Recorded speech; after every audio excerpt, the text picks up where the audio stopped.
I am going to Dhaka, আমি ঢাকা যাচ্ছি। Running, আমরা জানি সাধারণত একটা সেন্টেন্সের তিনটে অংশ থাকে, সাবজেক্ট, ভার্ব, অবজেক্ট।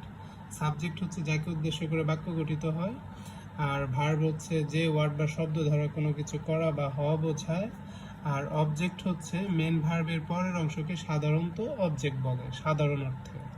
তাহলে এখানে আই হচ্ছে সাবজেক্ট, গোয়িং হচ্ছে মেন ভার্ব, তারপরের অংশটুকু হচ্ছে অবজেক্ট। এইখানে স্থানের নিচে দাগ দেওয়া আছে, আন্ডারলাইন করা আছে স্থানের নিচে।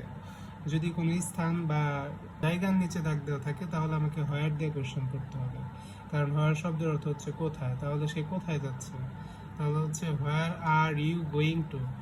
এইখানে হচ্ছে অক্সিলারি ভার্ব দেওয়া ছিল এম, এইখানে কেন আর হইল, কারণ এম শুধুমাত্র আয়ের সাথেই যায়, আর ইউ এর সাথে কখনো এম যায় না। এই জন্য হচ্ছে আমাকে ইউ এর অক্সিলারি ভার্বটা নিতে হবে, যে ইউ এর সাথে কোন অক্সিলারি ভার্বটা ভালোভাবে যায়।